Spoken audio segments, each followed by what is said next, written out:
estimé pour mercredi matin. C'est en tout cas ce que prédisent certains scientifiques qui voient déjà la Terre engloutie par un trou noir. Le grand collisionneur de Hadron attise clairement les patients. 5,63 milliards d'euros, 20 ans de collaboration entre 60 pays et, avec 2 ans de retard, un tunnel circulaire de 27 km bâti sous la frontière franco-suisse. À l'intérieur, 1000 aimants cylindriques mis bout à bout.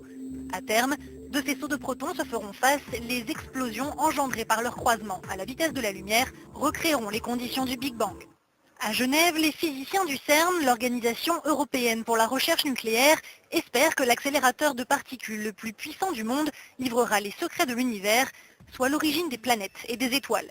Les physiciens du monde entier parient déjà sur les retombées du projet, tandis que certains estiment que cette avancée pourrait bouleverser la physique des particules élémentaires. D'autres sont moins convaincus.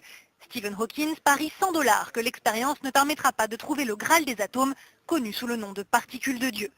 Et pour ce qui concerne la fin du monde, tout serait une question d'échelle. En astrophysique, on parle de trous noirs qui pèsent autant que le Soleil.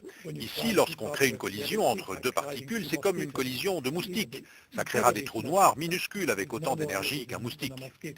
Et l'expérience n'inspire pas que les scientifiques. Sur Internet, un clip vise à dissiper ces craintes, le Big Bang version boombox. Les scientifiques du CERN ont eux aussi une angoisse, celle de la panne.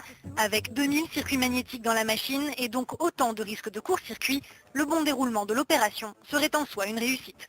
2, 1, 0. Yes, sir. Il est 9h33 mercredi quand le plus grand instrument de physique au monde est lancé, le LHC, le grand collisionneur de particules. 5000 chercheurs étaient mobilisés depuis 25 ans pour aboutir à cette naissance, historique selon les scientifiques. C'est le début d'une aventure scientifique qui devrait produire des avancées majeures dans notre conception de la matière, de l'espace, du temps et des origines de l'univers. Le LHC a pour but de recréer pendant quelques milliardièmes de secondes les conditions qui ont prévalu dans l'univers juste après le Big Bang. Ce mercredi, un jet de particules a fait le tour complet de la machine.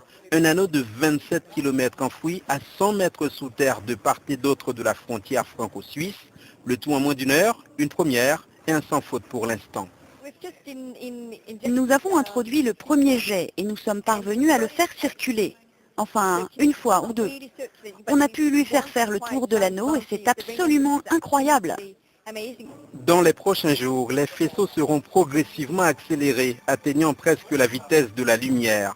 Du choc des protons, une chaleur 100 000 fois supérieure à celle du Soleil se dégagera, donnant du même coup une idée des premiers instants de l'univers.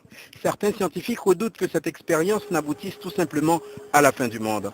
Mais à l'Organisation européenne pour la recherche nucléaire, ces craintes sont balayées d'un revers de main. On préfère plutôt se concentrer sur les immenses possibilités qu'offre la fameuse machine, entre autres la découverte probable du boson de Higgs, une particule élémentaire qui explique par exemple pourquoi les objets ont une masse élémentaire.